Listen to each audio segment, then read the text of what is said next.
Cuando pensamos en criaturas gigantes, pensamos en dinosaurios. Pensamos en el Tyrannosaurus Rex con sus 12 metros de longitud y su mordida capaz de triturar hueso.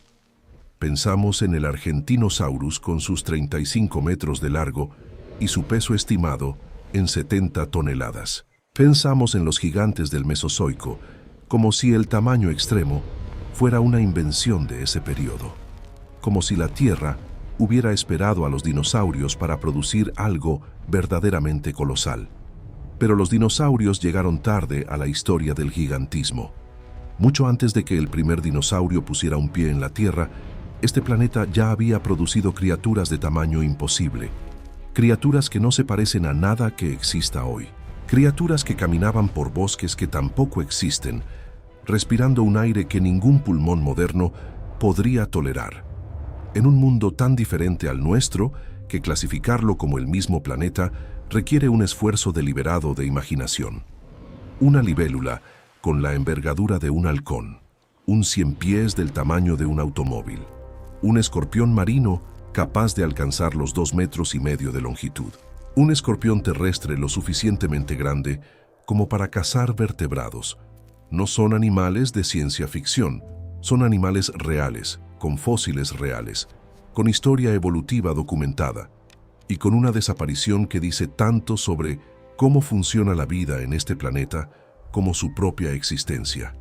Hoy vamos a conocerlos y vamos a entender por qué el mundo que los creó dejó de existir y se llevó a sus gigantes con él. Para entender por qué esas criaturas existieron, primero hay que entender en qué tipo de mundo vivían, porque el gigantismo extremo no es una casualidad evolutiva, es una respuesta. Es lo que ocurre cuando las condiciones ambientales empujan a los organismos en una dirección específica durante millones de años sin que nada los detenga. Y las condiciones del Carbonífero, el periodo geológico que va desde hace aproximadamente 359 hasta 299 millones de años, eran únicas en la historia del planeta, tan específicas, tan particulares, tan irrepetibles que nunca volvieron a producirse en ninguna combinación comparable. Y sin esas condiciones, los gigantes que vamos a conocer en el próximo capítulo simplemente no habrían podido existir. El factor más importante, el que los paleontólogos identifican como el motor principal del gigantismo del Carbonífero, es el oxígeno. Hoy, la atmósfera terrestre contiene aproximadamente un 21% de oxígeno. Es el porcentaje al que están adaptados todos los animales que respiran aire en el planeta moderno, incluyendo los seres humanos. Ese número no ha sido siempre constante. Ha oscilado a lo largo de la historia geológica de la Tierra en respuesta a cambios en la vegetación, en la actividad volcánica y en la química de los océanos. Durante el Carbonífero, ese porcentaje llegó a niveles que no tienen precedente en ningún otro periodo bien documentado de la historia de la Tierra. Las estimaciones más aceptadas por la comunidad científica sitúan el contenido de oxígeno atmosférico del Carbonífero tardío entre el 30 y el 35%, entre un 50 y un 70% más alto que los niveles actuales. ¿Por qué tan alto? La respuesta está en los bosques. El Carbonífero fue el periodo de mayor expansión forestal de la historia del planeta.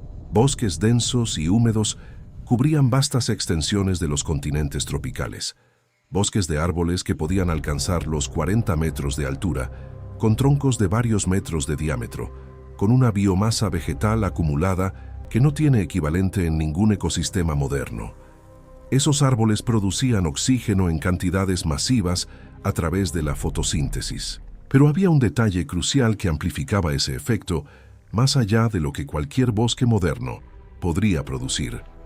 Los organismos descomponedores que hoy procesan la madera muerta, los hongos y las bacterias capaces de degradar la lignina, el compuesto que da rigidez a la madera, todavía no habían evolucionado de forma eficiente para hacerlo. Cuando un árbol del Carbonífero moría, no se descomponía, se acumulaba, se enterraba, quedaba preservado en capas que con el tiempo se convirtieron en los depósitos de carbón que le dan nombre al periodo. y que fueron la base de la revolución industrial 250 millones de años después. Toda esa madera no descompuesta representaba carbono que no regresaba a la atmósfera como dióxido de carbono. Y todo ese carbono retenido significaba que el oxígeno producido por la fotosíntesis no era consumido por la descomposición. Se acumulaba en la atmósfera año tras año, millón de años tras millón de años, hasta alcanzar niveles que ningún ecosistema posterior volvería a ver. Ese oxígeno abundante tenía consecuencias directas y profundas sobre el tamaño que los animales podían alcanzar. Los artrópodos, el grupo que incluye insectos, arácnidos, miriápodos y crustáceos, respiran de una manera fundamentalmente diferente a los vertebrados. No tienen pulmones. Tienen un sistema de tubos llamados tráqueas que transportan el oxígeno directamente desde el exterior hasta los tejidos internos del cuerpo por difusión pasiva. Ese sistema es extraordinariamente eficiente para animales pequeños, pero tiene una limitación física fundamental. La difusión pasiva de oxígeno tiene un alcance limitado. A mayor tamaño corporal, mayor la distancia que el oxígeno debe recorrer desde la superficie del cuerpo hasta los tejidos más profundos, y a cierto punto, la difusión pasiva ya no es suficiente para oxigenar esos tejidos de forma adecuada. En una atmósfera con 21% de oxígeno, ese límite físico restringe el tamaño máximo que un artrópodo puede alcanzar a dimensiones relativamente modestas. Los insectos más grandes que existen hoy, algunas polillas, algunos escarabajos, el palo de bambú gigante, se mantienen dentro de los márgenes que ese sistema respiratorio puede sostener con los niveles actuales de oxígeno. Pero en una atmósfera con 35% de oxígeno, ese límite se desplaza de forma significativa. El gradiente de concentración que impulsa la difusión pasiva es mucho más pronunciado. El oxígeno penetra más profundo, llega más lejos, oxigena tejidos que en condiciones normales quedarían fuera del alcance del sistema traqueal.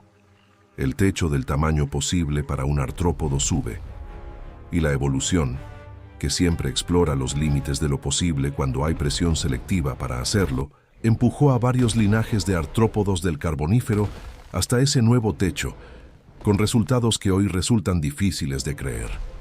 Pero el oxígeno no era el único factor, era el más importante, pero no actuaba solo. El clima del Carbonífero era cálido y húmedo en las zonas tropicales, donde se concentraban los grandes bosques. Las temperaturas estables y la humedad permanente favorecían el crecimiento continuo sin las interrupciones estacionales que limitan el desarrollo de los animales modernos en zonas templadas. Un animal que crece de forma continua, sin periodos de letargo o de reducción metabólica forzada por el frío, puede acumular masa corporal a un ritmo que los animales de climas variables simplemente no pueden mantener. Y había un tercer factor que a menudo se subestima: la ausencia de competencia. En el Carbonífero, los vertebrados terrestres existían, pero eran animales relativamente pequeños, en su mayoría anfibios primitivos que dependían del agua para reproducirse y que no habían desarrollado todavía las adaptaciones que permitirían a los reptiles y mamíferos dominar el ambiente terrestre.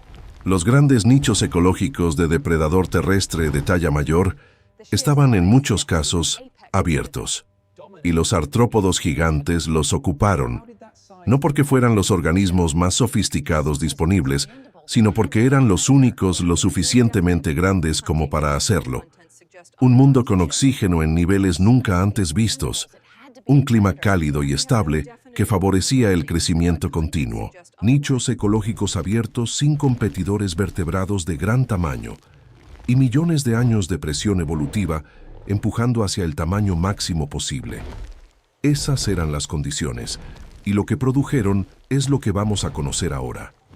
Ahora que sabemos qué condiciones los hicieron posibles, es momento de conocerlos, no como nombres en un libro de texto, como animales reales, con comportamientos reales, con presencias físicas que habrían resultado aterradoras para cualquier ser humano moderno, transportado de regreso a ese mundo. El primero, y el más grande artrópodo terrestre que haya existido jamás, Es la Arthropleura. Era un miriápodo, un pariente gigantesco de los 100 pies y 1000 pies modernos, pero donde el 1000 pies más grande que existe hoy alcanza unos 30 centímetros de longitud, la Arthropleura llegaba a los 2,5 metros, y algunos fragmentos fósiles sugieren que los ejemplares más grandes podían superar los 2,5 metros con comodidad. Su cuerpo estaba compuesto por segmentos articulados cubiertos de placas duras, con docenas de patas a cada lado que le permitían moverse sobre el suelo del bosque carbonífero con una eficiencia que sus dimensiones hacían aún más inquietante. Durante décadas, los paleontólogos debatieron qué comía. Un animal de ese tamaño en ese ecosistema parecía inevitablemente un depredador. Pero el análisis de sus piezas bucales y de los contenidos fosilizados encontrados en su tracto digestivo sugiere algo diferente y en cierto modo más sorprendente. Era herbívoro o detritívoro. Se alimentaba de plantas, esporas y materia vegetal en descomposición, no de otros animales. El gigante más grande del bosque carbonífero no era un cazador. Era en esencia un consumidor de hojas del tamaño de un sofá. El segundo gigante es el que produce la reacción más visceral en la mayoría de las personas, la Meganeuropsis. Era una libélula, o más precisamente, era un meganisóptero, un pariente extintor de las libélulas modernas, que compartía con ellas la estructura básica, pero que las superaba en dimensiones de una manera que resulta difícil de procesar. La Meganeuropsis permiana, la especie más grande documentada, tenía una envergadura alar de hasta 75 centímetros, 3/4 de metro de punta a punta de ala. Un insecto volador del tamaño de un cuervo. Podía volar, podía cazar en vuelo. Era un depredador activo que perseguía presas, otros insectos, pequeños anfibios, cualquier cosa que pudiera capturar con sus patas delanteras en pleno vuelo. En los bosques húmedos del Carbonífero, con su atmósfera densa de oxígeno, esas criaturas cruzaban el dosel arbóreo como cazadores aéreos sin competencia ni equivalente moderno. En los océanos y en los estuarios del Silúrico y Devónico, períodos anteriores al Carbonífero, el gigantismo también había producido algo extraordinario, el Jaekelopterus. Era un euriptérido, un escorpión marino, aunque esa denominación popular simplifica una realidad más compleja. Los euriptéridos eran artrópodos acuáticos emparentados con los escorpiones modernos, pero adaptados al ambiente acuático, con un diseño corporal que combinaba quelíceros prensiles, patas nadadoras y una cola terminada en un telson que en algunas especies era venenoso. El Jaekelopterus rhenaniae, encontrado en sedimentos del Devónico temprano en Alemania, alcanzaba los 2,5 metros de longitud, convirtiéndolo en el artrópodo más grande que se haya documentado en el registro fósil, superando incluso a la Arthropleura en longitud total. Era el depredador dominante de su ecosistema acuático. No había nada en esos mares y estuarios que pudiera cazarlo. Era él quien cazaba todo lo demás, incluyendo peces de tamaño considerable. Y en tierra, durante el Carbonífero, existía también el Pulmonoscorpius, un escorpión terrestre que alcanzaba los 70 centímetros de longitud. 70 centímetros de escorpión completamente funcional, con aguijón, con quelíceros, con la capacidad de cazar vertebrados pequeños en el suelo del bosque. No era el más grande de los gigantes del Carbonífero, pero era probablemente el más letal para cualquier animal de tamaño similar que tuviera la mala suerte de cruzarse en su camino. Estos no eran los únicos gigantes. Eran los más documentados, los más estudiados, los que el registro fósil ha preservado con suficiente detalle como para reconstruir sus dimensiones y sus comportamientos con cierta confianza. Pero el ecosistema del Carbonífero estaba lleno de artrópodos de tamaño que hoy clasificaríamos como anormal, porque el mundo que los producía era, en los términos que importan para la biología del tamaño, fundamentalmente diferente al nuestro. Un mundo que no duraría para siempre. El mundo del Carbonífero no colapsó de un día para otro. Se transformó. Y esa transformación fue suficiente para que las condiciones que habían hecho posible a los gigantes dejaran de existir. una por una, de forma lenta e irreversible. El primer cambio fue el más determinante. El oxígeno cayó. Hacia el final del Carbonífero y durante el período pérmico que le siguió, los hongos y bacterias capaces de descomponer la lignina de la madera muerta finalmente evolucionaron de forma eficiente. Lo que durante decenas de millones de años había sido madera acumulada sin descomponerse, comenzó a degradarse, liberando el carbono almacenado de regreso a la atmósfera como dióxido de carbono y consumiendo el oxígeno que antes se acumulaba libremente. El ciclo del carbono, que había estado desequilibrado durante todo el Carbonífero en favor de la acumulación, comenzó a corregirse. El porcentaje de oxígeno atmosférico cayó desde ese pico de 35% hasta niveles que en algunos momentos del Pérmico descendieron por debajo del 15%, menos que los niveles actuales. Para los artrópodos gigantes, cuyo tamaño dependía directamente de la capacidad de su sistema traqueal de oxigenar tejidos profundos, esa caída fue una sentencia. No inmediata. La evolución no funciona en años ni en décadas, pero sí inevitable en escala geológica.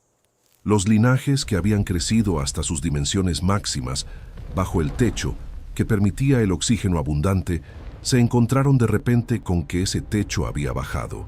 El gigantismo que antes era viable se volvió metabólicamente insostenible.